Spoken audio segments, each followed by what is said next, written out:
আপনারা যে তিনটা অনুকল্প নিয়ে কথা হয়েছে এটা নিয়ে কি পরে শুনছেন অডিও বা পড়ালেখা করছেন কিছু? আহ, সেভাবে না। হ্যাঁ, আমরা বই কালেক্ট করছেন?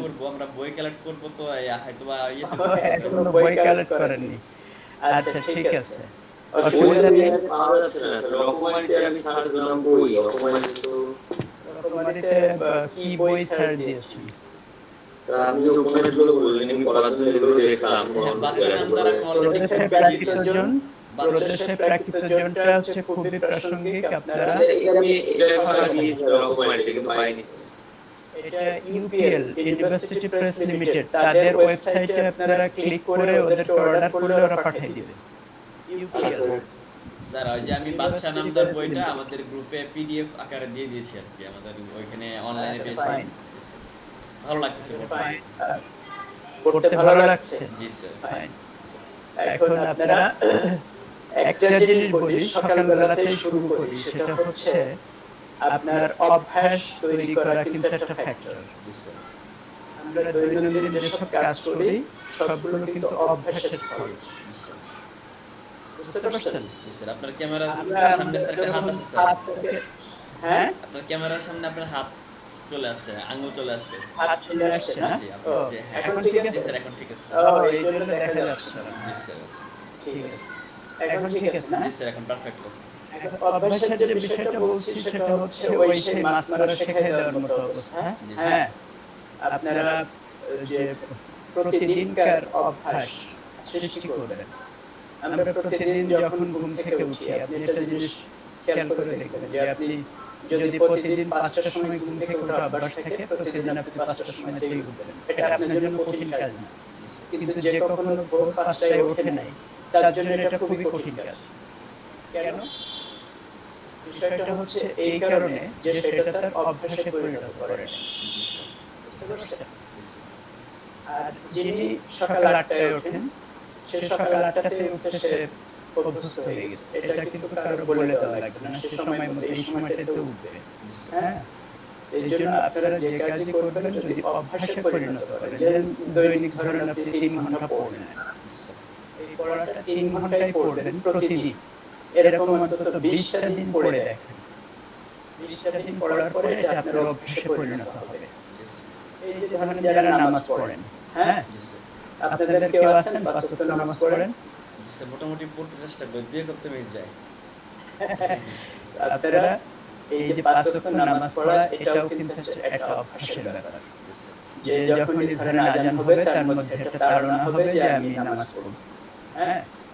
আর যিনি পড়েন না তার মধ্যে কিন্তু এই তাড়নাটা হবে না। হবে না কেন? কারণ তার এটা অভ্যাস নাই। তেমনি আমরা জীবনে যেসব কাজগুলো করি সবগুলোর কিন্তু অভ্যাস। এই যে আর্মিরা কঠিন ট্রেনিং নেয়, এটা একজন সিভিলিয়ানের পক্ষে বলা হয় যে এটা একেবারেই অসম্ভব। তো এটা অসম্ভব কেন সিভিলিয়ানের পক্ষে? কারণ সে এই কষ্ট করতে অভ্যস্ত না। জি স্যার।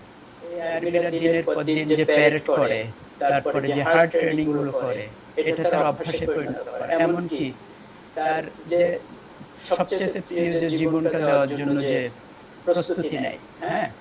যে কমান্ডের কারণে সে তার জীবনটা দিয়ে দেয়, তাই না? জি স্যার। এটা কিন্তু অভ্যাসের কারণ। তো এত কথা বলার পিছনে কারণটা হলো আপনারা পড়াটাকে অভ্যাসে পরিণত করেন। ২ ঘন্টা হোক, ৩ ঘন্টা হোক, অথবা ইস্যু ভিত্তিক হোক। আপনি ধরেন একটা উপন্যাস পড়া প্রতি সপ্তাহে চিন্তা করলেন যে ১৫ দিনে আমি একটা উপন্যাস পড়ব। এটা অভ্যাসে পরিণত করেন। বা একটা বই পড়ে শেষ করব ১৫ দিনের মধ্যে, বা ১ মাসের মধ্যে একটা বই পড়ে শেষ করব। এটা একটা অভ্যাসে পরিণত করেন। প্রতি মাসে যদি ২টা করে বই পড়েন তাহলে ১২ মাসে আপনার ২৪টা বই পড়া শেষ হয়ে যাবে। হ্যাঁ? এজন্য প্রত্যেকেরই উচিত হচ্ছে আপনার পড়াটাকে অভ্যাসে পরিণত করা। আপনারা, আমি হুমায়ূন আহমেদকে কেন বলছি যে আপনারা হুমায়ূন আহমেদের বইয়ের বৈশিষ্ট্য হচ্ছে প্রথমে যখন আপনি শুরু করবেন খুবই ইজি গোয়িং। আপনি প্রথমে যখন শুরু করবেন একটা আকর্ষণ সৃষ্টি হয় যে এরপরে কি হলো, খুব সহজ ভাষায় সহজবোধ্যভাবে উনি অনেক কঠিন বিষয় উপস্থাপন করতে পারেন। এটা একটা অসাধারণ গুণ। তো আপনারা হুমায়ূন আহমেদ পড়তে পড়তে মুগ্ধ হয়ে যাবেন। তখন আপনারা এরপরে আরো যেসব ডিপ থিঙ্কিং এর যেসব বই আছে, একটু কঠিন ভাষা কিন্তু অসাধারণ, সেই বইগুলোর মধ্যে আপনারা যেতে পারবেন। হ্যাঁ, তো আপনারা বাদশা নামদার পড়া শুরু করছেন, খুব ভালো। এরপরে যে বইটা পড়বেন সেটা হচ্ছে মধ্যাহ্ন, হুমায়ুন আহমেদেরই বই মধ্যাহ্ন। এটা হচ্ছে গ্রেটার ময়মনসিংহ এলাকায় আপনার ইসলামাইজেশন কিভাবে হলো, কিভাবে ইসলাম গ্রহণ করলো লোকজন, তার একটা পিকচার এখানে পাবেন। তারপরে এখানকার যেসব বড় বড় বাউল ছিলেন, হ্যাঁ, তাদের ইয়েটা পাবেন, লাইটটা পাবেন। তো খুব ইন্টারেস্টিং হবে। আপনার পড়ার মধ্যে যদি আনন্দ খুঁজে পান তাহলে পড়াটা কিন্তু ভালো হবে।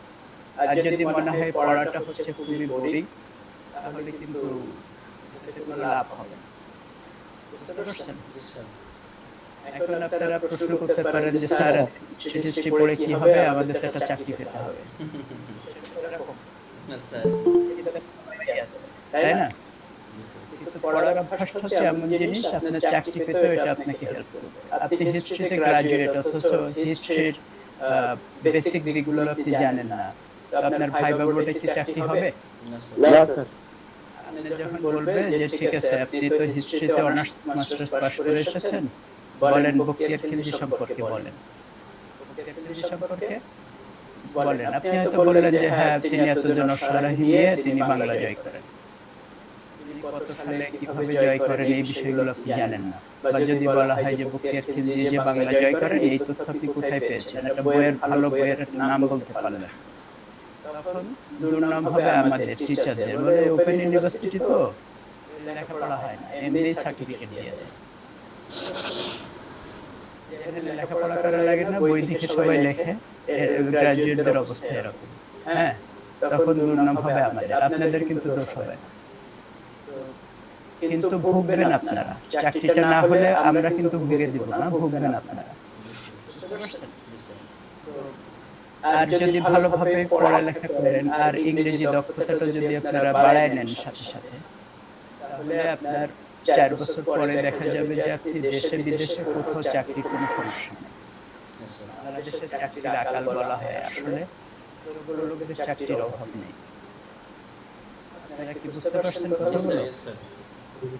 এজন্য আপনারা প্রতিনিয়ত নিজেদেরকে করেন, আপনারা নিজেদেরকে ঠিক সেই মানের গ্রাজুয়েট হিসেবে তৈরি করছেন কিনা প্রতিদিন নিজেকে তৈরি করেন। প্রতিদিন প্রতিদিন আপনি ভোরে উঠে বা সকালে উঠে যখনই পারেন উঠে দিনটাকে ফ্রুটফুল করার চেষ্টা করেন।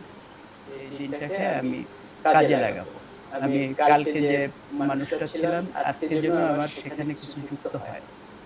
হ্যাঁ, প্রত্যেকটা দিন এটা যুদ্ধক্ষেত্রের মতো নেন যে আপনার আরো যে 3 বছর আছে, 3 বছরের মধ্যে আপনি একজন ভালো গ্রাজুয়েট হবেন, সেই প্রস্তুতিগুলো নেন। এত কথা বলার উদ্দেশ্য হচ্ছে আপনারা নিজেদেরকে গড়ার পিছনে সময় দেন। Yes, sir. নজরুলের একটা বিখ্যাত কথা আছে, হ্যাঁ, নজরুলের বিখ্যাত কথাটা হচ্ছে এরকম যে ধর্মান্ধরা শোনো, অন্যের পাপ গুনিবার আগে নিজের পাপ গুনো। অনেক সুন্দর কথা। বুঝেছেন? Yes, sir. বুঝতে পেরেছি, sir. যে আমরা হতাশা ব্যক্ত করি যে ভালো ইউনিভার্সিটিতে আপনারা চান্স পায় নাই, তারপরে তথাকথিত ভালো সাবজেক্টগুলোতেও চান্স পান নাই, হ্যাঁ, তারপরে চরম হতাশা, হতাশ হতে হতে এমন অবস্থা সেকেন্ড সেমিস্টার যেতে যেতে থার্ড সেমিস্টারে এসে আপনাদের টুটহাট নাই, 2/3 নাই হয়ে গেছে। হ্যাঁ, এখন 1/3 যারা আছেন, 18 জন থাকেন, 20 জন থাকেন, আমি মনে করি প্রত্যেকের কাছে প্রত্যেকের জীবন অসম্ভব রকম ইম্পর্টেন্ট। Yes, sir. হ্যাঁ, প্রত্যেকের কাছে এটা প্রত্যেক মায়ের কাছে যেরকম তার সন্তান অসম্ভব রকম মূল্যবান, আপনাদের নিজেদের কাছেও কিন্তু জীবন অসম্ভব রকম মূল্যবান। এই যে সময়টা আপনারা এখন পার করছেন নিজেদের গড়ার সময়, প্রতিদিন ব্যয় করেন এই নিজেদেরকে গড়ার পিছনে। হ্যাঁ, আপনারা লেগে থাকলে 8টা সেমিস্টার শেষ হয়ে যাবে, হিস্ট্রিতে গ্রাজুয়েটও হবেন, কিন্তু নামমাত্র সেই গ্রাজুয়েশনে কিন্তু কোনো কাজ হবে না। আপনাদেরকে কিন্তু এই যে সাবজেক্টে পড়ছেন, এই সাবজেক্টে পড়ে আপনি ইংল্যান্ড আমেরিকাতে স্কলারশিপ নিয়ে চলে যেতে পারেন। হ্যাঁ, যদি আপনি নিজেকে গড়ে তুলতে পারেন। তো এত কথা বলার পিছনে আবারও বলছি, কারণটা হচ্ছে আপনাদের নিজেদের মধ্যে একটা উদ্দীপনা সৃষ্টি করা, যেন আপনারা পড়ালেখাটা করেন। আমি এই উপন্যাসের কথা কেন বলছি, হুমায়ুন আহমেদের কথা কেন বলছি, কারণ এগুলো পড়তে পড়তে আপনাদের মধ্যে একটা পড়ার অভ্যাস তৈরি হবে। তখন অটোমেটিক্যালি আপনারা ভালো বইগুলো আরো পড়তে থাকবেন।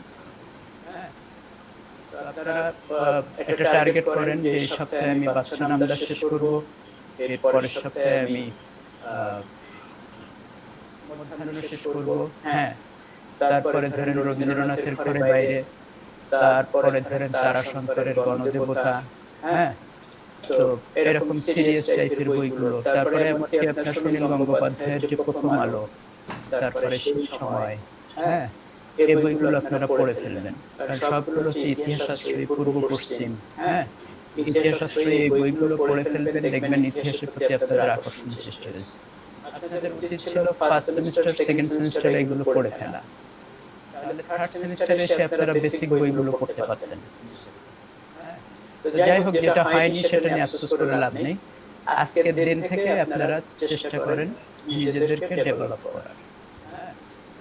প্রতিনিয়ত যে আপনি প্রতিদিন সকালে উঠে প্রশ্ন করবেন, কালকের দিনটা কি আমি ভালোভাবে কাটাতে পেরেছি, যদি না পেরে থাকি কি কি সমস্যা ছিল, সেই সমস্যাগুলো চিহ্নিত করেন, করে সেই অনুযায়ী কাজ করেন। আর একটা জিনিস হচ্ছে, আপনাদের ইংরেজিতে দক্ষতা অর্জন কিন্তু অসম্ভব রকম জরুরি। ইংরেজিতে আপনারা বলা এবং লেখা প্র্যাকটিস করেন। এখন তো খুব ইজি ব্যাপার, স্মার্টফোন সবার কাছে আছে। আপনারা আল জাজিরা, বিবিসি ডকুমেন্টারি গুলো শোনেন কানে দিয়ে। হ্যাঁ, তারপরে নিউজ গুলো পড়েন, পড়ে যদি 10টা শব্দ আপনার অপরিচিত 10টা শব্দ থাকে, সেই শব্দগুলোকে আপনি লিখে রাখেন একটা ডায়েরিতে। টার্গেট করেন যে প্রতিদিন 5টা 10টা করে ইংরেজি শব্দ আমি শিখলাম। হ্যাঁ, এভাবে দেখা যাবে যে বছর শেষে আপনার কয়েক হাজার শব্দ হয়ে গেছে শেখা। হ্যাঁ, ব্রিটিশ লার্নিং ইংলিশের পডকাস্ট অনেক উপকারী এখান থেকে, আমি যতটুকু জানি। ব্রিটিশ লার্নিং স্কিলের পডকাস্ট অনেক হেল্পফুল, আমি নিজে শুনি রেগুলার। জি জি, এটা খুবই ভালো। তো এটা প্রতিনিয়ত আপনারা চেষ্টা করবেন নিজেকে ছাড়িয়ে যাওয়ার, কোনো বন্ধুকে নয়, কোনো প্রতিষ্ঠানকে নয়। চেষ্টা করবেন যে নিজেদেরকে ছাড়াই যাওয়া, যে আমি কালকে যে মানুষটা ছিলাম আজকের জন্য আমি তার থেকে ডিফারেন্ট হই, তার চাইতে জন্য আমার উন্নতিটা হয়। তাহলে 1 মাস পরে দেখবেন যে আপনার মধ্যে একটা চেঞ্জ আসছে, চেঞ্জ আসছে। আমরা তো দেখছি যে থার্ড সেমিস্টারে যে স্টুডেন্টকে দেখেছি অসম্ভব রকম দুর্বল, সে অষ্টম সেমিস্টারে সেই স্টুডেন্ট মানে অসম্ভব রকম ভালো করেছে, তার মানে তার চেঞ্জ এসেছে। এখন প্রতিদিন যদি একই রকম ভাবে আপনারা কাটান, তাহলে এই যাপিত জীবনের কিন্তু কোনো মানে নাই। পরিবর্তন আসবে। হ্যাঁ, তো আমরা আজকের ইয়েটা শুরু করি। আপনারা যেটা কালকে আলোচনা করেছিলাম, বৌদ্ধ হিন্দুদের বৌদ্ধদের অত্যাচারের ফলে দলে দলে বৌদ্ধরা ইসলাম গ্রহণ করেছে, এরকম একটা অনুকল্পনা। চতুর্থ হচ্ছে সবচেয়ে ইম্পর্টেন্ট, যেটা হচ্ছে পীর দরবেশদের ধর্ম প্রচারের ফলে এখানে মুসলিম সংখ্যাগরিষ্ঠ হয়েছে। তো চতুর্দশ শতাব্দীতে একটা পীরের কথা আমরা জানতে পারি, তার নাম হচ্ছে সৈয়দ আশরাফ সিন্নানি। আশরাফ সিন্নানি তিনি বলছেন যে সমস্ত প্রশংসা আল্লাহর, যিনি অসংখ্য পীর দরবেশ দিয়েছেন যারা এখানে এসে বসতি স্থাপন করছে এবং ইসলাম প্রচার করছে। আশরাফ সিন্নানি। তাহলে চতুর্দশ শতাব্দীতে আমরা দেখতে পাচ্ছি যে পীর দরবেশরা বাংলায় আসছে এবং তারা ইসলাম প্রচার করছে। এরপরে যেটা আমরা দেখি যে একটা পরিসংখ্যানের মধ্যে আমরা দেখি যে 59 জনের পীরের নাম আমরা পাই বাংলায়। 59 জন পীর যারা ঐতিহাসিকভাবে স্বীকৃত এবং কিংবদন্তিতে রয়েছে, যাদের কাহিনী। 59 জন পীরের কথা আমরা জানতে পারি যারা ইসলাম প্রচার করেছে। এর মধ্যে 3 জন পীর দ্বাদশ শতকের আগে, মানে ত্রয়োদশ শতকের আগে ইসলাম প্রচার করতে বাংলায় এসেছিল। 59 জনের মধ্যে 3 জন। ত্রয়োদশ শতক কেন বলছি? বখতিয়ার খিলজির বাংলা জয়ের আগে তিনজন পীর ইসলাম প্রচারের জন্য বাংলায় এসেছে। ত্রয়োদশ শতকে বাকি 56 জন পীর ত্রয়োদশ, চতুর্দশ, পঞ্চদশ, ষোড়শ, সপ্তদশ শতকে এসেছে ইসলাম প্রচারের জন্য।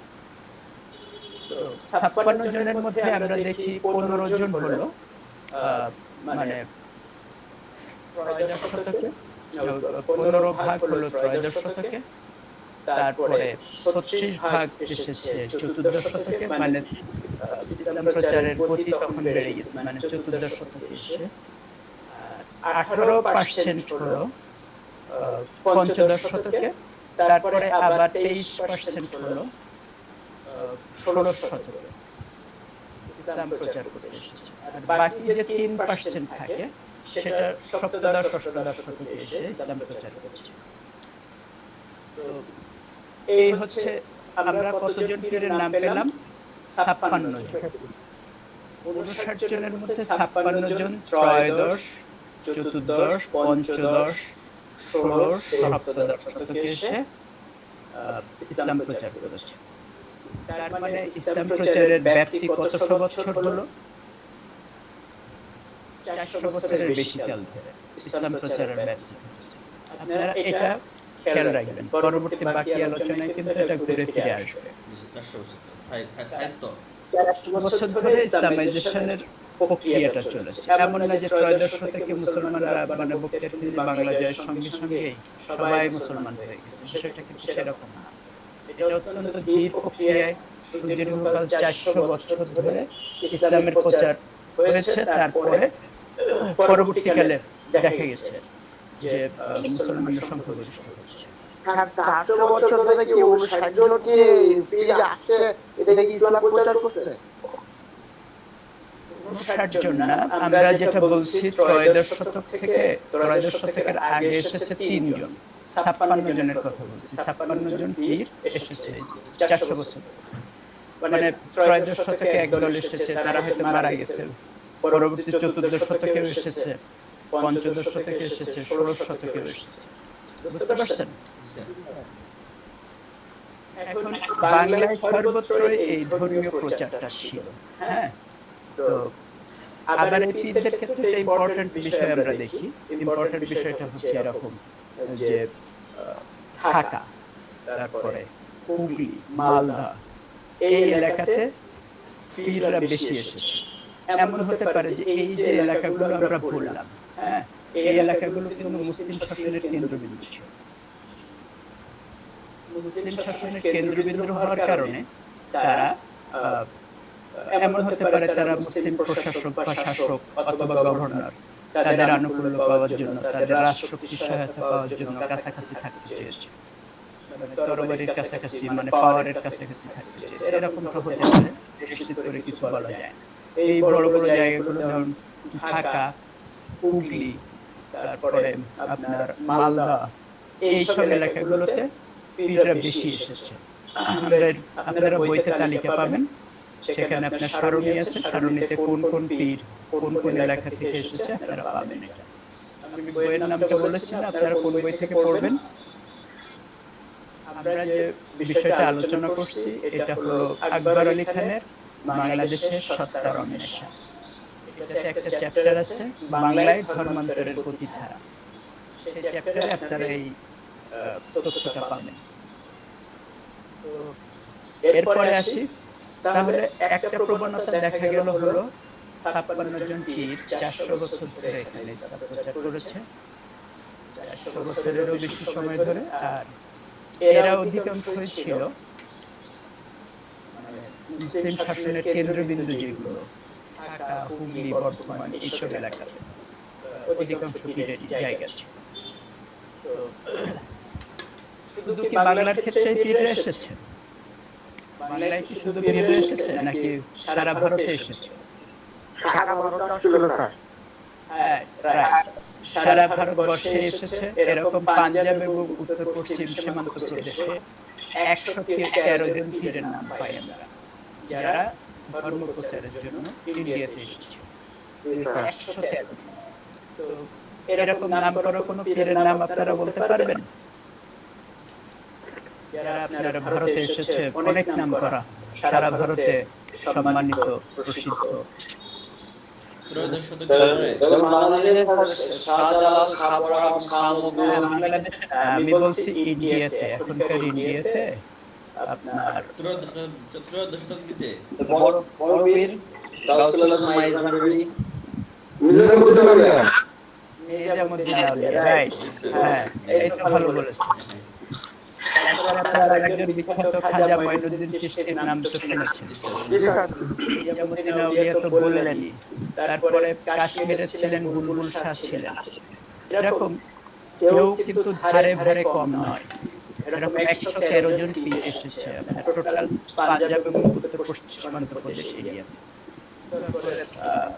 এই যেসব পীর এসেছিলেন তারা কিন্তু সমভাবে ধর্ম প্রচার করেছে। শুধু বাংলার পীররাই ধর্ম প্রচার করেছে বিষয়টা কিন্তু সেরকম না। আমাদের প্রশ্নটা হলো সারা ইন্ডিয়াতে যে বেসিক কোশ্চেন, যেটা সারা ইন্ডিয়াতে যে পীররা যে ধর্ম প্রচার করলো, সারা ইন্ডিয়াতে সফল হলো না, বাংলায় সফল হলো কেন? বাংলায় পীররা সফল হলো, বাংলার পীররা কি সংখ্যায় বেশি ছিল নাকি যোগ্যতা বেশি ছিল? না, সারা ইন্ডিয়াতে যেসব পীর ছিলেন তাদের চাইতে বাংলার পীরের যোগ্যতা বেশি ছিল। বিষয়টা আমরা আলোচনা করার জন্য এই বিষয়টা নিয়ে আসছি। হ্যাঁ, তো সমস্যাটা হচ্ছে আপনার পীরদের দক্ষতা যোগ্যতা নাই বা সংখ্যা অঞ্চল ভেদে সফলতাগুলো নির্ভর করছে, মানে ভৌগোলিক অঞ্চল। এই ভৌগোলিক অঞ্চলগুলো কিভাবে সফল হলো? যে ধরেন ভৌগোলিক অঞ্চল বাংলায় সফল হলো, আপনার উত্তর পশ্চিম সীমান্ত প্রদেশে কেন সফল হলো না কেন? হ্যাঁ, এই প্রশ্নগুলো আমরা আলোচনায় আসবো। তারপরে আবার বাংলার ক্ষেত্রে আবার ভাগ আছে। পশ্চিম বাংলা, পশ্চিম বাংলায় কিন্তু এরকম মুসলিম প্রধান এরিয়া তৈরি হয়েছে আপনার পূর্ব বাংলাদেশ, পূর্ব দক্ষিণ বাংলাদেশ। কেন হলো এটা? এই প্রশ্ন নিয়ে আমরা এখন আলোচনা করছি। হ্যাঁ, মূল বিষয়টা হলো বাংলায় ধর্মান্তর প্রক্রিয়া, এই যে পূর্ববঙ্গ কেন মুসলিম প্রধান হলো, পশ্চিমবঙ্গ কেন হলো না, এই বিষয়গুলো বোঝবার চেষ্টা করছি আমরা ক্লাসে। আপনাদের কাছে কি ক্লিয়ার? জি স্যার, বুঝতে পেরেছি স্যার। এই পর্যন্ত কি কোনো সমস্যা আছে? না না স্যার, সমস্যা নেই। আচ্ছা, এখন এই প্রসঙ্গে হচ্ছে আপনার দুই ধরনের একটা তত্ত্ব আছে, সেই তত্ত্ব নিয়ে আমরা প্রথমে আলোচনা করি। আপনাদের যদি কোনো তত্ত্বে কোনো প্রশ্ন থাকে, যদি কোনো বিকল্প কোনো মতামত থাকে, আমি জিজ্ঞেস করবো, আপনারা মতামতগুলো বলবেন। হ্যাঁ, একটা হচ্ছে বাংলায় একটা তত্ত্ব হচ্ছে এরকম, বাংলায় পীররা আধ্যাত্মিকতার শক্তিতে বলীয়ান ছিল। হ্যাঁ, পীর কোথায় কেন আধ্যাত্মিক সাধনার একটা অনন্য ধারা সৃষ্টি করে, এই জন্য এখানের লোকজন একটা আধ্যাত্মিক শক্তির প্রয়োজনীয়তা বোধ করে, এই জন্য এখানকার লোকজন পীরবাদে আকৃষ্ট হয়ে ইসলাম গ্রহণ করে। আর একটা তত্ত্ব হচ্ছে, আর একটা সেকেন্ড আর একটা তত্ত্ব হচ্ছে যে পীরবাদের আধ্যাত্মিকতা এবং সামাজিকতার একটা অসাধারণ সমন্বয় হয়েছিল বাংলায়। আধ্যাত্মিকতা এবং সামাজিক উদ্যোগ এর অসাধারণ সমন্বয় হয়েছিল বাংলায়, এই জন্য বাংলা মুসলিম প্রধান হল। প্রথম যে তত্ত্বটি, সেই তত্ত্বের প্রবক্তা হলেন অসীম রায়। অসীম রায় যেটা বলছে সেটা হচ্ছে উনি পীর মানে হচ্ছে ধরেন পথপ্রদর্শক, আধ্যাত্মিকতার পথপ্রদর্শক, ধর্মীয় ক্ষেত্রে পথপ্রদর্শক, যেটা যেভাবেই বলেন। তিনি এই পীরবাদের বৈশিষ্ট্য সম্পর্কে তিন ধরনের একটা উক্তি করেছেন। তিনি প্রথমত বলছে হচ্ছে এখানে দেবতার পর্যায়ে উন্নীত হচ্ছে সৈনিক, অনাবাদী এলাকায় বসতি স্থাপন করা, এলাকার প্রধান সারথি হচ্ছে এই পীররা, এই জন্য লোকজন ইসলামে আকৃষ্ট হয়েছে। আরেকটা বলছে লোকধর্মের সংমিশ্রণ ঘটেছিল এখানে। এখানে নানা ধরনের দেবতার পাওয়া যায়, যেমন সাপের দেবী, তারপরে কুমিরের দেবী, তারপরে পানির ভিতর থেকে বা অসুর থেকে মুক্ত হওয়ার দেবী। এগুলো থেকে মুক্তি পাওয়ার জন্য লোকজনের একটা আধ্যাত্মিক শক্তির প্রয়োজন ছিল। এজন্য আধ্যাত্মিকতার প্রয়োজন মেটাতে পেরেছিল। এই ধরনের চরম সামাজিক একটা অস্থিতিশীল পরিস্থিতি পূর্ববঙ্গে, নদী ভাঙার এলাকা এবং এখানে বন্যা কবলিত এলাকা, জলাভূমি এলাকা, এইসব এলাকার মানুষদের প্রয়োজন ছিল একটি আধ্যাত্মিক শক্তির। সেই আধ্যাত্মিকতার প্রয়োজন মিটিয়েছিল হচ্ছে পীরবাদ। এই জন্য লোকজন দলে দলে ইসলাম গ্রহণ করেছে। এটা হচ্ছে অসীম রায়ের কথা। হ্যাঁ, তো অসীম রায়ের বক্তব্যে একটা সমালোচনা এখানে তুমুলভাবে করা হয় যে প্রথমত হচ্ছে বাংলায় পীরবাদ কোনোভাবে অনন্য ঘটনা নয়। হ্যাঁ, পীরবাদ হচ্ছে সারা ইন্ডিয়াতেই প্রচলিত ছিল। এমন অনেক পীর আছে সারা ইন্ডিয়াতে একইভাবে, যেমন হচ্ছে পঞ্চপীর, সারা ইন্ডিয়াতে এটা মানা হয়, বাংলায়ও মানা হয়। শুধু বাংলায় সফল হলো তবে সারা ইন্ডিয়াতে হলো না কেন? এটা হচ্ছে প্রথম। সেকেন্ড যে ব্যাপারটা হচ্ছে যে দলে দলে লোক ইসলাম গ্রহণ করেছে, এরকম গণধর্মান্তরের কাহিনী বাংলাতে কিন্তু দেখা যায়। গণধর্মান্তর, যে ধরেন একটা পুরো গ্রাম ব্যাপী লোকজন ইসলাম গ্রহণ করেছে, এরকম তথ্য প্রমাণ নেই। পুরো গ্রাম ব্যাপী ইসলাম গ্রহণ, পুরো জেলা ব্যাপী হয়েছে। আসলে আপনারা তো কোনো না কোনো গ্রাম থেকে এসেছেন। বাংলায় আমাদের এখানে দেখবেন যে মুসলিম প্রধান গ্রামেও কিছু কিছু হিন্দু বসতি আছে, আবার কোনো কোনো ক্ষেত্রে 50-50। আপনার ঢাকার ক্ষেত্রে আমরা দেখি ঢাকার জনসংখ্যা কত পার্সেন্ট মুসলমান বলছিলাম আমি, 59.1%। তারপরে আপনি অবিভক্ত বাংলায় 1931 সালের সেন্সাস রিপোর্ট অনুযায়ী খুলনায় মুসলিম জনসংখ্যা ছিল 51%। হ্যাঁ, তো তার মানে বাকি রেস্ট অফ দি পিপল তারা হচ্ছে অধিকাংশই হিন্দু। তো যদি গণধর্মান্তর হবে, যদি গোষ্ঠী ভিত্তিক গণধর্মান্তর হবে, তাহলে কিন্তু পুরো জনগোষ্ঠী এক ধর্মের হয়ে যাওয়া উচিত। যেমন আমি এই প্রসঙ্গে আসি যে পাঞ্জাব এলাকায় যেসব গ্রাম মুসলিম প্রধান, পুরোটাই কিন্তু মুসলিম প্রধান। পাঞ্জাব, উত্তর পশ্চিম সীমান্ত প্রদেশ, ওইসব এলাকায় ছিল হচ্ছে উপজাতি অধ্যুষিত এরিয়া। উপজাতি অধ্যুষিত এরিয়া হওয়ার কারণে সেসব জায়গায় সোশ্যাল কালচার হচ্ছে একটু এককেন্দ্র। সেখানে উপজাতি প্রধান বা গোত্র প্রধান যদি ইসলাম গ্রহণ করে, তাহলে সবাইকে ইসলাম গ্রহণ করতে হবে। বুঝতে পারছেন বিষয়টা? কিন্তু বাংলার ক্ষেত্রে কিন্তু এটা না। বাংলার ক্ষেত্রে এটা মিশ্র। কেন মিশ্র হলো সে ব্যাপারে আমরা আলোচনা করব। এখন আরেকটা বিষয় হলো গণধর্মান্তর তো হয়নি, তাহলে কি হলো আমাদের? গণধর্মান্তরের হয়নি এ ব্যাপারে তো আমরা নিশ্চিত, কারণ গ্রাম বাংলায় মুসলিম জনসংখ্যার যে হার আমরা দেখছি, হিন্দু জনসংখ্যার যে হার দেখছি, এটাতে বোঝা যায় যে গণধর্মান্তর হয়। আরেকটা সিদ্ধান্ত আসা যায় যে গণধর্মান্তর করে রাতারাতি সবাই মুসলিম হয়ে যাওয়ার কথা। কিন্তু রাতারাতি যে মুসলমান হয়নি, তো অন্তত দুইটা উদাহরণ দিয়ে জানা যায়। সেটা হচ্ছে 1342 সালে আপনার ইবনে বতুতা যখন শাহজালালের দরগায় আসেন, তিনি তখন বলছেন, এই এলাকার বিবরণ সম্পর্কে বলছেন, ইবনে বতুতার ভ্রমণ বৃত্তান্তেই বলছেন যেরকম মুসলিম শাসনাধীনে কাফেরদের বসবাস 1342 সালে। তার মানে বকিয়ার খিলজি বাংলায় আসার কত বছর পরে? 138 বছর পরে মুসলিম শাসনাধীনে অধিকাংশ কাফেরদের বসবাস। আবার পর্তুগিজ বারবুসা, পর্তুগিজ পরিব্রাজক যিনি ছিলেন বারবুসা, তিনি বিবরণী দিচ্ছেন যে 1514 সালে তিনি যখন আসেন, যে মুর তিনি হচ্ছেন শাসক, মানে মুসলমান শাসক, তার অধীনে অধিকাংশই হচ্ছে মুসলমান, এবং তারা মুসলিম শাসকদের পৃষ্ঠপোষকতা পাওয়ার জন্য দলে দলে ইসলাম গ্রহণ করছে। তার মানে 1514 সালে, মানে 16শ শতাব্দীতে এসে দেখা যাচ্ছে যে লোকজন ইসলাম গ্রহণ করছে এবং সিংহভাগ জনগোষ্ঠী হচ্ছে হিন্দু। তার মানে যদি রাতারাতি ধর্মান্তর হতো, তাহলে তো মুসলিম বিজয়ের সঙ্গে সঙ্গে সবার মুসলিম হয়ে যাওয়ার কথা। এই দুইটা ঘটনায় দেখা যাচ্ছে যে চতুর্দশ পঞ্চদশ শতকে বা ষোড়শ শতকে এসে দেখা যাচ্ছে যে উল্লেখযোগ্য সংখ্যক জনগোষ্ঠী তখনও ইসলাম গ্রহণ করে। আপনারা কি এই দুইটা যুক্তিতে একমত? জি স্যার। আমরা আচ্ছা, জি স্যার। এরপরে আরেকজন ঐতিহাসিক, তিনি রিচার্ড ম্যাক্সটার ইটন, তিনি এই যে 2017 সালে ঢাকায় এসেছিলেন। তার বিখ্যাত বই হচ্ছে ইসলাম ইন বেঙ্গল ফ্রন্টিয়ার,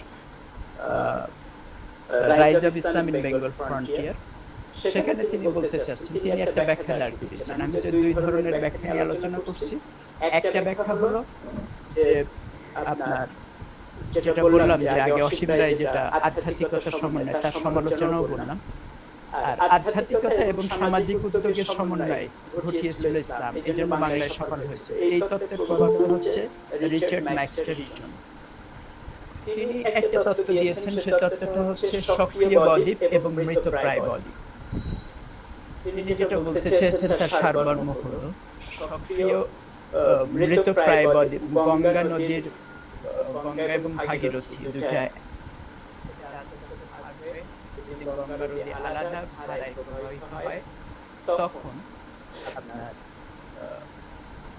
পশ্চিম থেকে পূর্ব দিকে গঙ্গা নদী যখন চলে আসে, তখন পশ্চিম অঞ্চলটা, বাংলার যে পশ্চিম অঞ্চল, সেটা মৃতপ্রায় বদ্বীপে পরিণত। মৃতপ্রায় বদ্বীপে পরিণত হওয়ার ফলে ওই অঞ্চল দূষিত হয়ে পড়ে, বদ্ধ জলাশয়ের কারণে মহামারী দেখা দেয় এবং বিপুল সংখ্যক লোক মৃতপ্রায় বদ্বীপ থেকে সক্রিয় বদ্বীপ অঞ্চলের দিকে চলে আসে 16শ শতাব্দীতে, এবং তারা এসে পীরদের সংস্পর্শে এসে তারা ইসলাম গ্রহণ করে। তত্ত্বটা মোটামুটি হচ্ছে এরকম। আর পীরের পাশে কি করেছে, এটা হচ্ছে ইটনের কথা, যে তারা এই এলাকায় বসতি স্থাপন করেছে, বন কেটে বসতি স্থাপন করেছে, চাষাবাদ করেছে, ধান চাষ শুরু করেছে এবং লোকদেরকে মানে চাষাবাদের জন্য ভূমি দিয়েছে, তারা এখানে স্থাপন করে চাষাবাদ করেছে। এই হচ্ছে ইটনের তত্ত্ব, এবং এই কারণে লোকজন পীরবাদে আকৃষ্ট হয়ে মুসলমান হয়েছে পীরদের। এক্ষেত্রে ইটন দুইটা উদাহরণ দিয়েছে। সেই উদাহরণ দুইটা আপনারা প্রায় সবাই জানেন। একটা হচ্ছে খান জাহান আলী, আর একজন হচ্ছে পীর ওমর আলী। খান জাহান আলী প্রসঙ্গে বলছে তিনি যে খুলনায় বাগেরহাট অঞ্চলে তিনি বন কেটে বসতি স্থাপন করেছেন, এবং এই দক্ষিণাঞ্চলের এই বনগুলো কাটতে বিপুল সংখ্যক লোক এবং অর্থের প্রয়োজন ছিল, সম্পদের প্রয়োজন ছিল। এইগুলো উনি কেটে বসতি স্থাপন করেছেন এবং তার সংস্পর্শে এসে আবার মসজিদ নির্মাণ করেছেন, তার সংস্পর্শে এসে লোকজন মুসলমান হয়েছে। আসলে এই তত্ত্বের পিছনে একটা প্রধানতম সমালোচনা যেটা করা যায়, সেটা হচ্ছে একটু ইয়েতে বলি, সহজ ভাষায় বলি, যে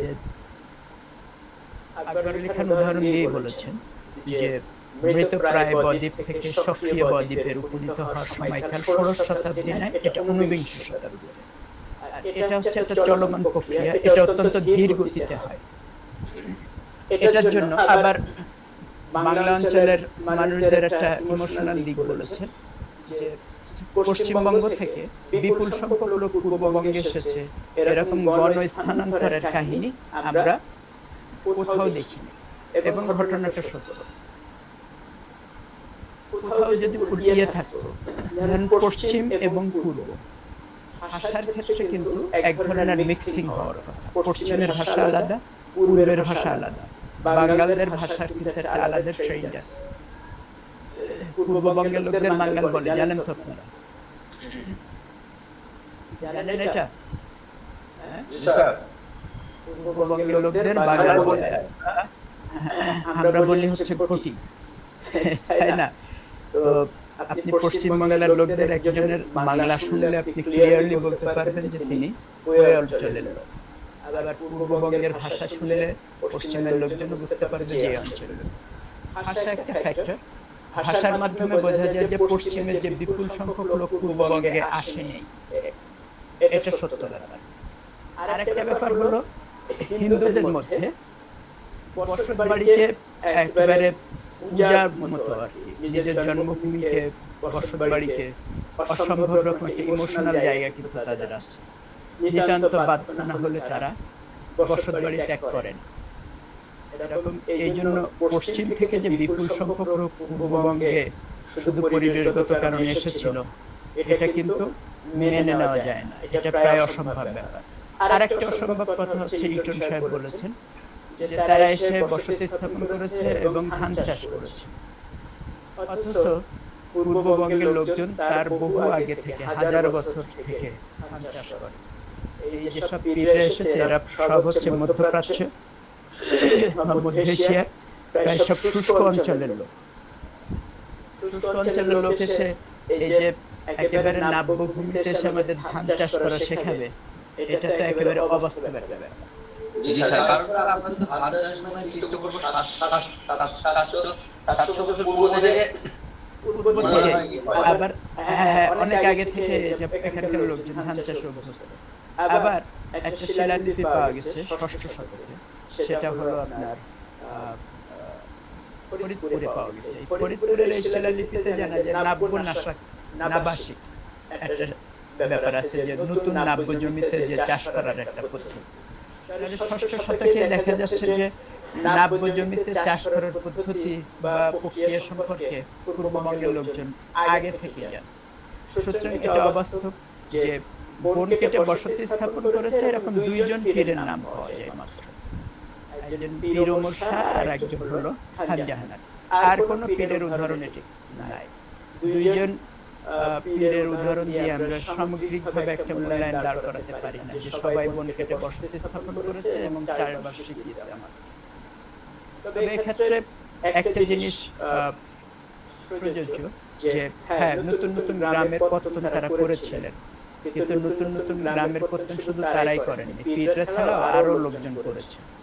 অন্যান্য লোকজন তাদের প্রয়োজনে, ধরেন আপনার নদী ভাঙনে কোন একটা এরিয়া ভেঙে গেল, তখন কি তারা পীরদের জন্য বসে থাকবে? কোন পীর কোন এলাকায় বসতি স্থাপন করবে তার জন্য কি তারা বসে থাকবে?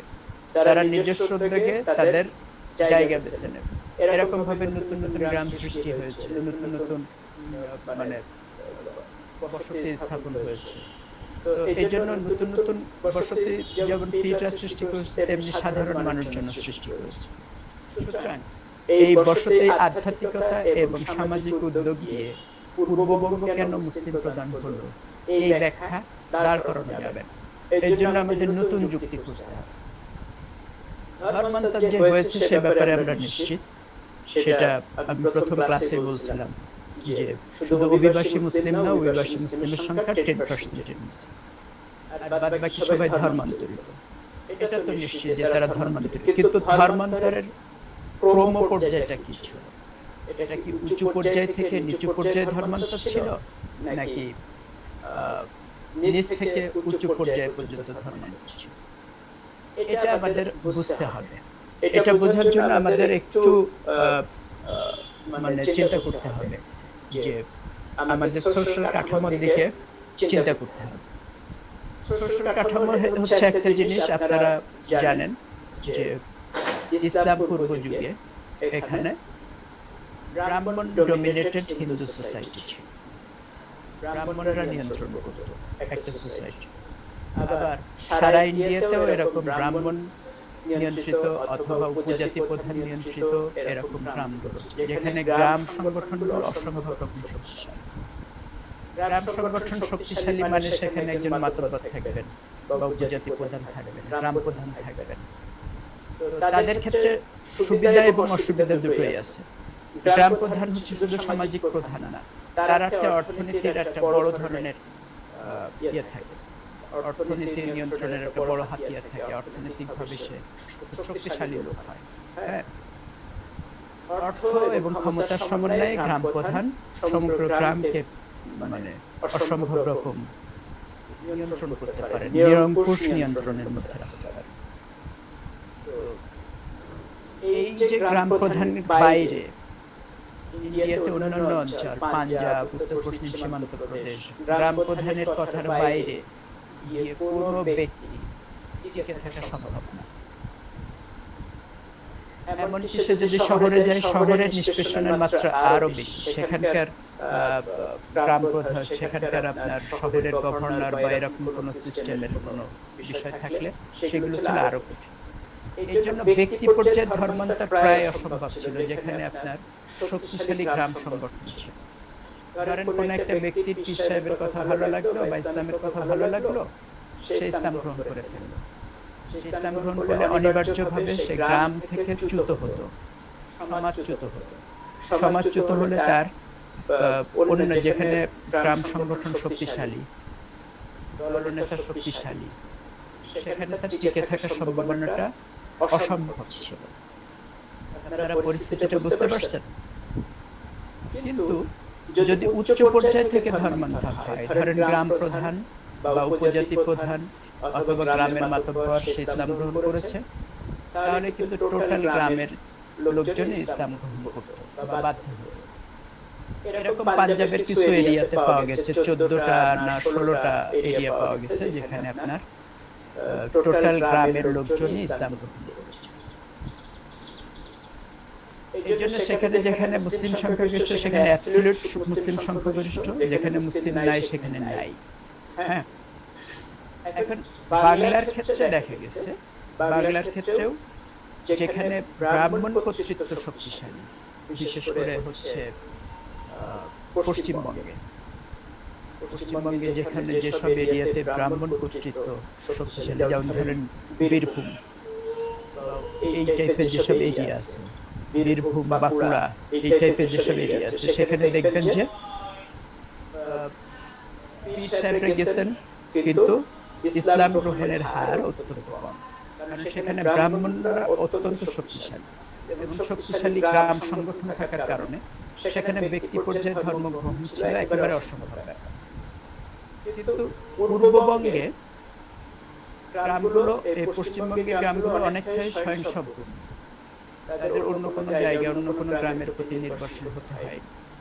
কিন্তু পূর্ববঙ্গে এসে আপনার ডিফারেন্ট পিকচার, এখানে স্বয়ংসম্পূর্ণ গ্রাম নেই বললেই চলে।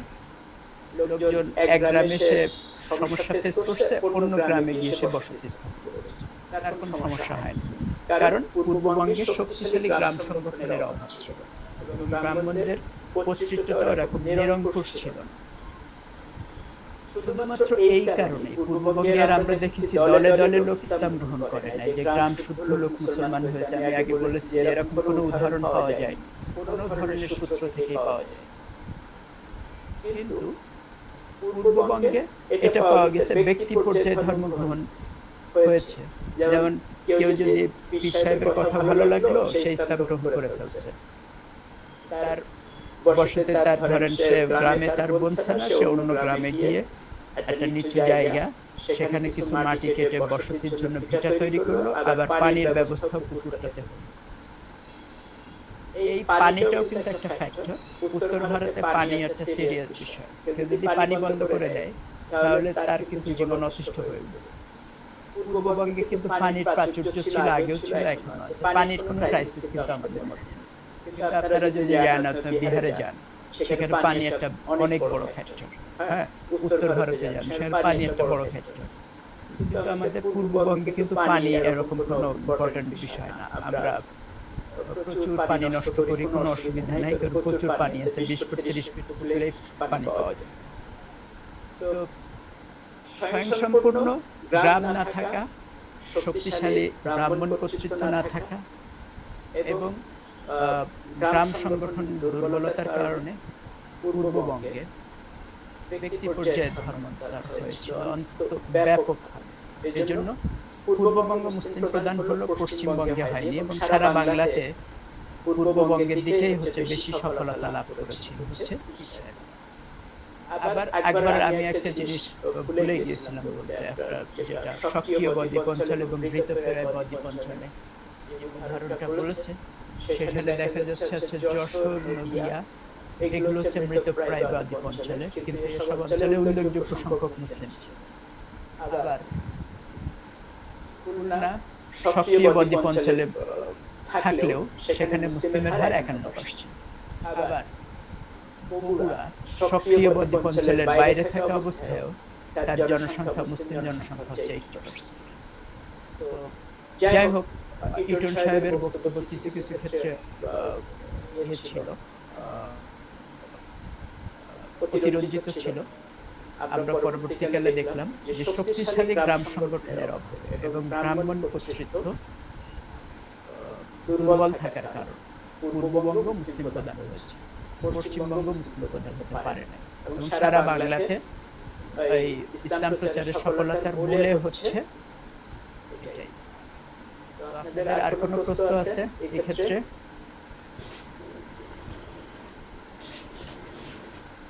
মাহমুদুল,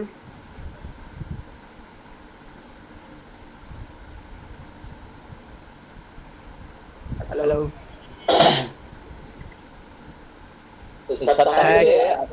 আমরা সব মিলে মূল বিষয়টা কিন্তু মানে এক কেন্দ্রিক করে বলতে পারছি না যে এই একটা কারণের জন্যই হচ্ছে বাংলায় মুসলিম সংখ্যা এক কেন্দ্রিকতায় আমরা আসছি, এক কেন্দ্রিকতায় আমরা এসেছি। আপনি প্রশ্নটা তুলে ভালো করেছেন। মুসলিম শাসকদের হস্তক্ষেপ সামান্য ভূমিকা রেখেছে। তার কারণ হলো আমরা দেখেছি ত্রয়োদশ শতকে যখন মুসলিমরা এই অঞ্চলে রাজনৈতিক আধিপত্য বিস্তার শুরু করলো বখতিয়ার খিলজি থেকে, তখন পীরদের আশা বেড়ে গেছে, পীর দরবেশদের আশা বেড়ে গেছে ত্রয়োদশ শতকে। ত্রয়োদশ শতকের আগ পর্যন্ত মাত্র 3 জন পীর এসেছে সারা বাংলায়, কিন্তু ত্রয়োদশ শতকের পরে আমরা দেখছি যে আপনার 15%, 38%, 22%, 16% এরকম ভাবে আসছে। মানে 56 জনই আসছে ত্রয়োদশ, চতুর্দশ, পঞ্চদশ, ষোড়শ শতকে এসে। তার মানে রাজনৈতিক কর্তৃত্বের সাথে সাথে এই পীরদের ধর্ম প্রচার গুলো মানে পৃষ্ঠপোষকতা পেয়েছে, এটা নিঃসন্দেহে বলা যায়। ইসলামাইজেশনে সেটা না, সেটা আমরা নেগলেক্ট করছি। আর একটা ব্রাহ্মণ অত্যাচারের ফলে লোকজন যে দলে দলে ইসলাম গ্রহণ করেছে, এটাও অ্যাবসলিউট সত্য নয়। তারপরে হিন্দুদের অত্যাচার থেকে বাঁচতে বৌদ্ধরা ইসলাম গ্রহণ করেছে, এটাও অ্যাবসলিউট সত্য নয়। আসলে সত্যের কাছাকাছি হচ্ছে পীরদের 400 বছর ব্যাপী যে নিরবচ্ছিন্ন ধর্ম প্রচার, সেই ধর্ম প্রচারের ফলে এখানকার লোকজন ইসলাম গ্রহণ করেছে। এবং সঙ্গে সঙ্গে এটাও ভূমিকা রেখেছে, শুধু পীরদের আপনার ইসলাম প্রচার করার জন্যই শুধু কাজ হয় নাই, সঙ্গে সঙ্গে মানে আপনার শক্তিশালী গ্রাম সংগঠনের অভাব পূর্ববঙ্গে, এটা ইসলামাইজেশনে ভূমিকা রেখেছে। এটা আমি বলতে চেয়েছি, বুঝতে পেরেছেন? এখন কি ক্লিয়ার হলো? জি স্যার। তারপরে আরেকটা প্রশ্ন আছে, সবচেয়ে বেশি শক্তিশালী বা ইসলাম মানে মতামত হচ্ছে যে যখন মুসলিম শাসন হতো 1300 শতকে বা ওই সময়ে পীরদের আগমনের জন্য সবচেয়ে বেশি মুসলিমের সংখ্যা হয়। এখানে হচ্ছে দুর্বল গ্রাম সংগঠন। হ্যাঁ, যেমন পীররা আসছে, মুসলিম শাসনও করেছে, কিন্তু আপনারা দেখেন বীরভূমে সফল হয়নি, বাঁকুড়াতে সফল হয়নি, এরকম কিছু কিছু এরিয়াতে সফল হয়নি। এর কারণটা হলো সেখানে শক্তিশালী গ্রাম সংগঠন ছিল, যেখানে ব্যক্তি পর্যায়ে ধর্মান্তর প্রায় অসম্ভব ছিল। এজন্য তারা হয়তো তারা পীরের কথাবার্তা, আচার আচরণ, জীবন প্রণালী এগুলো পছন্দ করেছে ব্যক্তিগত পর্যায়ে, কিন্তু তারা ইসলাম গ্রহণ করতে পারে না। কিন্তু পূর্ববঙ্গের ক্ষেত্রে শক্তিশালী গ্রাম সংগঠনের অভাবে এরা ওই ইসলাম গ্রহণ করেছে, কোনো সমস্যা ফেস করে নাই, বরং কোনো কোনো ক্ষেত্রে আনুকূল্য পেয়েছে। যেমন তারা ওই যে বন কেটে বসতি স্থাপন করেছে, সেখানে হচ্ছে পীরদের সঙ্গে খাওয়া দাওয়া করেছে। এখন আমার একটা বেসিক কোশ্চেন আছে, সেই প্রশ্নটার উত্তর আমি এখনো খুঁজে পাইনি, আমি ব্যক্তিগতভাবে খুঁজছি। আমি এটা নিয়ে রিসার্চ করারও ইচ্ছা আছে যে এই যে লোকজন পীরদের সংস্পর্শে আসছে, এখানকার লোকজন স্থানীয় ল্যাঙ্গুয়েজ কিন্তু টোটালি ডিফারেন্ট ল্যাঙ্গুয়েজ। এখন যদি ঢাকার লোক হন, আপনি যদি সিলেটে যান, সিলেটের স্থানীয় লোকজনের ভাষা আপনি বুঝতে পারবেন না। আপনি যদি কক্সবাজার এরিয়াতে যান বা চিটাগাঙ্গে যান, আপনি যদি ঢাকার লোক হন বা কুমিল্লার লোক হলে বুঝতে পারবেন, ঢাকার লোক হলে কক্সবাজার বা চিটাগাঙ্গের ভাষা বুঝতে পারবেন না। আবার উত্তরবঙ্গের একদম যদি রিমোট অঞ্চল, গ্রাম অঞ্চলে যান, তাহলে সেখানে গিয়েও আপনার ভাষা বুঝতে সমস্যা হবে। এই একবিংশ শতাব্দীতে ল্যাঙ্গুয়েজ কিন্তু একটা ব্যারিয়ার। কিন্তু যে সময় ইসলামাইজেশন হয়েছে, ত্রয়োদশ চতুর্দশ কোরআন বাংলায় অনুবাদ হয়নি। আর যারা ইসলাম প্রচারের জন্য এসেছে তাদের ল্যাঙ্গুয়েজ বাংলা ছিল না, তাদের ল্যাঙ্গুয়েজ কারোরই ভাষা বাংলা ছিল না। তাহলে ইসলামের সুমহান বাণী তারা মানুষের হাতে কিভাবে পৌঁছায়? এই প্রশ্ন কি আপনারা করেছেন? না স্যার তারা তো মূলত কয়েকজন আসলো পিরিয়ডরা ওনারা আরবি ভাষায় কথা বলতো। হ্যাঁ, সে আরবি হোক ফার্সি হোক, কিন্তু ল্যাঙ্গুয়েজটা তো আর বাংলা না। আর আমরা এখন যে ভাষায় কথা বলছি, যে চলিত বাংলা ভাষায় কথা বলছি, ত্রয়োদশ শতকের বাংলা কিন্তু টোটালি ডিফারেন্ট ছিল, এরকম ছিল। স্যার ওই হিসাবে করতে গেলে আমি যতটুকু শুনতে পেরেছি তারা ট্রান্সলেট করে মানে ইসলামটা প্রচার করতো। কেউ ট্রান্সলেট করলো, তারা ভাষাটা কি বুঝেছিল, শিখেছিল, কার কাছে শিখলো? স্যার এটা এখন সঠিক মনে আসছে না, কিন্তু আমি যতটুকু শুনতে পেরেছি মানে কেউ ওদের মধ্যে একজন সোর্স কোথায় শুনেছেন, সোর্সটা বলেন। আমি মনে পড়লে আমি গ্রুপে দিয়ে দিব।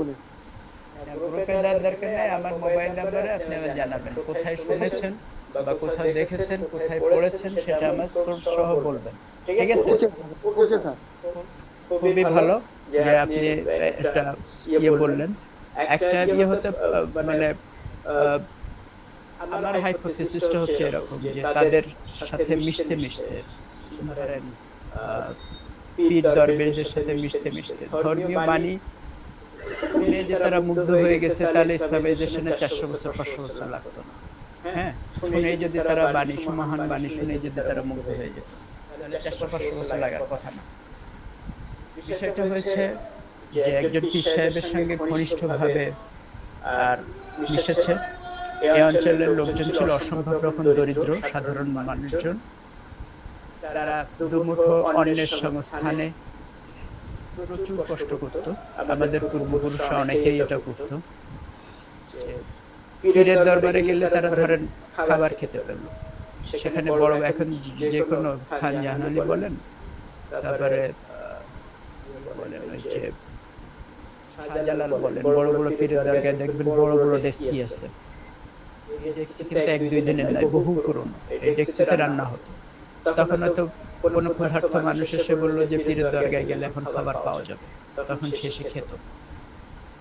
অন্য পাপ হিন্দু ধর্মে একটা বড় পাপ। এই যে মুসলমান পীরের এখানে এসে খেলো, এটা যখন ছড়াই যেত, যে তখন তার ওই বাড়ি আর আশ্রয় হতো না, যে তুই মুসলমানদের এখানে খেয়েছিস, তোর আর বাড়ি আশ্রয় নাই, তুই ওখানে। এখন খাবারের সন্ধানে হলো সে পীরের দরগায় পড়ে থাকে। পীরের দরগায় থাকতে থাকতে হয়তো কোনো এক সময় পীরের কথাবার্তা ভালো লাগছে, তার চালচলন ভালো লাগছে, তার গায়ে হাত দিয়ে কথা বলে, তার পাশে বসে থাকে, তার সঙ্গে হাসি মুখে কথা বলে। হ্যাঁ, এরকম সে তার ধর্মের ব্রাহ্মণদের ধারের কাছে যেতে পারে না, পাশ মারাতে পারে না। এরকম কিছু ক্রাইসিস আস্তে আস্তে এই সব পীরদের কাছাকাছি নিয়ে গেছে। সে পাশাপাশি নামাজ পড়ে, বলে যে এটা কি, এটা হচ্ছে ইবাদত, ঠিক আছে, আমি যা যা করি তুমি তাই তাই করো। সে তাই তাই করা শুরু করে। এক সময় দেখা যায় যে সে আস্তে আস্তে বলে যে পীরের ধর্মে আমার ধর্ম। হ্যাঁ, পীর সাহেব যা বলে তাই আমি করছি। এরকম মিক্সিং এর ফলে ধীরে ধীরে 200-300-400 বছর ধরে এই ধরনের মিক্সিং হয়েছে। পীরের দরগা, মসজিদ, এগুলো মহান বাণীটা পরে আসছে, এটা সেকেন্ডারি। তার আগে হচ্ছে তার জীবনাচরণ দ্বারা আকৃষ্ট হয়েছে, তারপরে তারা ইসলাম গ্রহণ করেছে। বিষয়টা সম্ভবত এরকম, তবে আমরা নিশ্চিত না। হিস্ট্রিতে কোনো জিনিসই আমরা নিশ্চিত করে বলতে পারি না। আমরা বলি আমরা হিস্ট্রিতে সত্যে উপনীত হওয়ার চেষ্টা করি মাত্র। হ্যাঁ, আমরা সত্যে উপনীত হওয়ার চেষ্টা করছি। নতুন কোনো তথ্য পেলে, আপনারা যদি নতুন কোনো ডকুমেন্ট পান, যদি পান, আরবি ফার্সি যে কোনো সোর্সে যদি পান, যদি কোনো পীর সাহেবের জীবনী পান, আমাকে জানাবেন। হ্যাঁ, এটা হচ্ছে কথা। আজকে কতজন আপনারা উপস্থিত আছেন? জিনিয়া তো ইয়ে বলে শেষ করছেন না, পাশা নামদার পড়ছেন।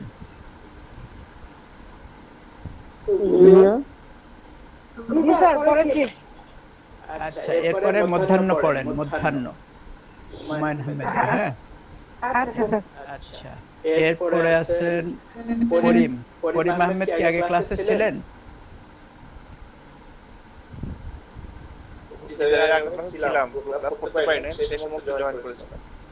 শেষ মুহূর্তে। আব্দুল মামুন তো আগে ছিলেন। তারপরে শরীফুল ইসলাম, এটা তো ভিন্ন নামে জয়েন করছে বলছিলেন। শরীফুল ইসলামের নাম কি? ইকবাল স্যার, ইকবাল। ইকবাল স্যার, ইকবাল। আপনি কি আমাকে একদিন ফোন করেছিলেন? জি স্যার, আমি ফোন করেছিলাম। অন্য কি নাম বলছিলেন যেন আপনি? ইকবাল নাম বলেন নাই। ইকবাল বলছিলেন? ইকবালই বলছিলাম স্যার। তাই? আচ্ছা। যাই হোক, সুবীর আছেন। আচ্ছা, মোট কয়জন আপনারা? স্যার 8 জন আছে। কয়জন দেখেন? আচ্ছা, আমি চাই আপনারা যে 8 জন ক্লাসে হাজির হয়েছেন, 8 জনের জীবনই অসম্ভব রকম সফল হোক। হ্যাঁ, স্যার ধন্যবাদ স্যার। সেই সফলতার জন্য আপনারা প্রতিদিন যুদ্ধে নামার মতো একটু দৃঢ় মনোবল নিয়ে নামেন, প্রতিদিনকে সফল করার চেষ্টা করেন। এই যে 8 জন আছেন, এই 8 জনই আপনারা গ্রাজুয়েশন কমপ্লিট করেন। হ্যাঁ, তো ঠিক আছে, ভালো থাকেন, সময় শেষ। হ্যাঁ, জি স্যার। আচ্ছা, আরেকটা ব্যাপার বলি, আপনারা কি এর মধ্যে কি ক্লাস করতে পারবেন আগামী 3-4 দিন? জি স্যার পারবো স্যার। অবশ্যই পারবো স্যার। জি স্যার। কয়টার সময় পারবেন বলেন? 8টার সময়? স্যার রাত্রি সন্ধ্যার পরে দিলে ভালো হবে। সন্ধ্যার পরে? তাহলে আমাকে সময় বলেন, আমি আগামী 3-4 দিনও ক্লাস নিতে পারবো সন্ধ্যার পরে, ঠিক আছে? বাকিরা কি তাদের সময় অনুযায়ী বললে ভালো হয়। বাকিরা কি আপনি বলেন? সবার সাথে যোগাযোগ করেন, আপনারা 8 জন থাকলেও হবে, অসুবিধা নাই। তাহলে ক্লাসটা কিছু দূর এগিয়ে যায়। হ্যাঁ, স্যার অবশ্যই স্যার, আমরা চাচ্ছি। একটু কেউ বলেন যে কখন হলে যখনই ভালো হয়। খুলবে আপনাদের পরীক্ষার কিন্তু ডেট দিয়ে দিবে। হ্যাঁ, জি স্যার। তো এই জন্য হয়তো এটা সেপ্টেম্বরে খুলে যেতে পারে। সেপ্টেম্বরে খুলে দিলে হয়তো অক্টোবরে পরীক্ষা শুরু হয়ে যাবে। হ্যাঁ, একেবারে দেরি করা যাবে না, আমরা অনেক পিছিয়ে গেছি।